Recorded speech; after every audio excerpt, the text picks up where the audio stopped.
Welcome to day 3 of the Church on a Mission video series, and today we're looking at Psalm 40 in the Old Testament, in the first half of the Bible. And David wrote this psalm, and from verse 1 in Psalm 40 he says this: "I waited patiently for the Lord.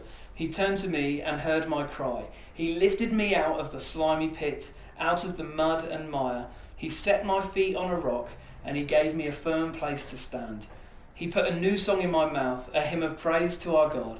Many will see and fear the Lord and put their trust in him."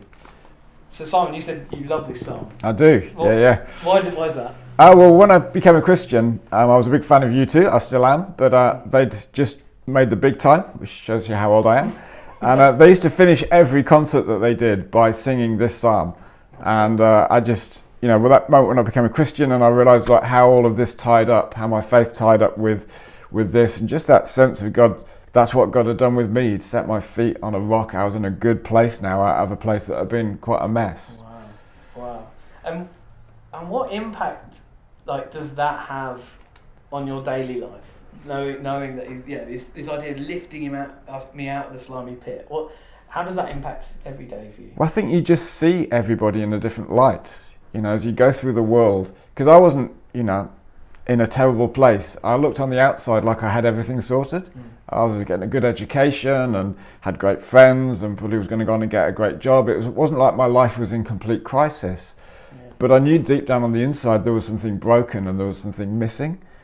And I think it just helps me as I walk into town and walk around and you just see people who look very normal. You just realise actually there's this huge part of their life that just isn't there. There is this God-shaped hole inside each one of us.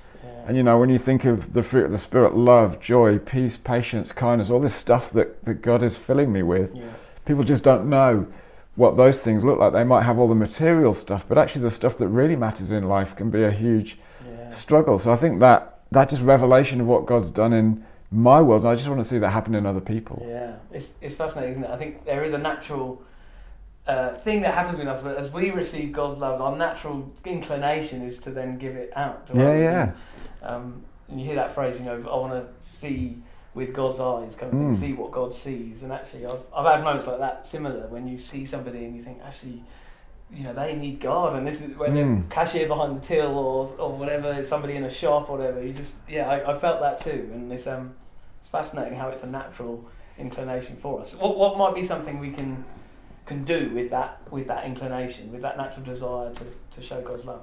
Well, I think for me one of the biggest things in life is just kindness. And we've just done a series on generosity and just looking at how we show up as generous in the world. And we can be generous in so many different ways. We can be generous with our words, we can be generous with our actions, we can be generous just by smiling at people. And I think showing up in the world, the Bible talks about the kindness of God that leads us to repentance. And I think that sense of, we can win people just by demonstrating God's love, just by the kind things that we do, by the way that we, just let them practically see what God is like through our lives. Yeah, that's a challenge, right? It is. It's a huge challenge. To go, they're going to be watching us and seeing what we're doing. But you realise people are watching you the whole time, especially once they know you're a follower of Christ. And, it's like, how do we show up? Do we show up as grumpy or miserable? Or do we actually show up, wanting to make a positive contribution to the world? Yeah. I'm inspired by that. Many will see and fear the Lord and put their trust in him. And that's our prayer, right? Amen.